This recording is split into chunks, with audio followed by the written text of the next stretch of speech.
Andrew McCART, IFL TV, proudly sponsored by Everlast. I'm here with Chris Algieri himself, former world champion. Chris, massive fight week this week. Billy Joe Saunders, Canelo. A little bit of antics at the beginning of the week. I'm sure you've seen on social media and stuff like that. Quick thoughts on the fight itself? Yeah, I think this is the biggest fight that can be made, right now.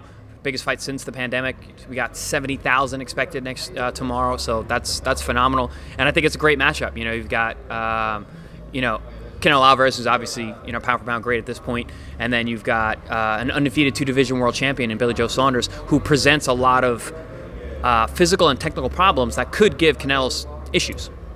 I think I spoke to you, was it Miami? I think it was when I spoke to you Miami, and the question I asked you, does Billy pose the biggest threat to Canelo in the super middleweight division and lower? Maybe light heavyweight, but to be ever up there. But I posed to you the question, is Billy Joe Canelo's toughest test? And I believe you said he is. Do you still believe that? I do. Up to this point at 168, I do believe that he would be the biggest issue. I thought Callum Smith was going to be a much tougher fight, but Canelo, he had the answer to solve that that problem. So we'll find out tomorrow if he's got the answer to solve the Billy Joe Saunders issue. And with Billy, he's just Billy Joe. He's he's a southpaw. He's a slick guy. He's a true 68 pounder, and he's slick on his feet, and he's going to make it a boxing match the best way that he can. So that poses a lot of issues for Canelo. He's not going to be right in front of him like a lot of other guys, like a Callum Smith was.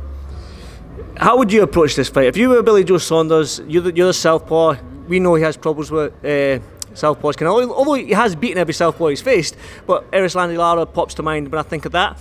How would you approach this fight if you were Billy Joe Saunders? Would you mix it up, fire with fire, and then go on the back foot, or would you stay on the back foot for the 12 rounds for the points victory? How would Chris Algieri do it? So I'm always looking to win, and I don't want to just make it to the distance. So I would go out and I would start fast. I'd be a volume puncher. I would use my southpaw jab and make sure I kept cutting angles, turning Canelo. And you got to look at the Lara fight. I actually watched it this morning while running on the treadmill. And, Lara fought really well off his back foot, was able to sneak his left hand down the middle, hiding it with his jab first. Billy Joe is a great one, too. And I think that would be a fantastic weapon for him in this fight to just walk Canelo into traps. But he's got to keep cutting angles. Angle, drop 1, 2, boom, boom. Then move out. Don't stay in front too long, because Canelo's going to look to check and counter, catch and shoot, and he counters well with combinations, and that's where he does a lot of damage. Billy Joe Saunders doesn't play by the rules. We know who Billy Joe Saunders is. We know what he's like, and he's his own man. He does what he wants, when he wants, and how he wants. Beginning of the week, he threatened to go home with the size of the ring. Then he didn't show up to the first face-off over there at the stadium. He's not complying to any rules in terms of the media week, and I think he's trying to unsettle Canelo in that sense, because Callum Smith fight week, we know that's the way Canelo likes it. He likes the chilled fight week and then fight night. Yildirim was the same, chilled fight week, fight night. Do you think, looking at Canelo, I don't know if you've seen the footage where the teams were going at it back and forth in the lobby, do you think Canelo's rattled or fired up? I'd say fired up. He looks very, very focused still. I haven't seen a real break in terms of how he is in fight week. I've been to a number of Canelo fight weeks. He's a highly focused, highly driven guy.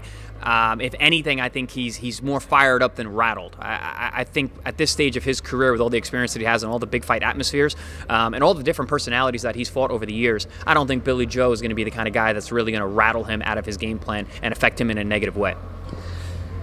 Your thoughts on, the fight back home? A lot of British fans are confident Billy Joe's the man to do it, and we can see why. Billy Joe looks calm and collective this week. This 70,000 fans in that arena is going to be up against it. Maybe 70,000 are going to be for Canelo. None of them are going to be for Billy Joe. But again, he's not fazed by that.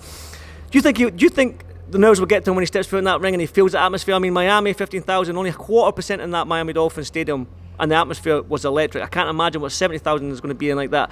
You've fought in big arenas, you've done it yourself. You're calm fight week, but when you step through them ropes, I don't know what it's like myself, but do you feel like this is when Billy will be like, he'll feel that sort of, the atmosphere and everything around it? Do you feel that's when he'll start feeling a little bit of butterflies in his tummy?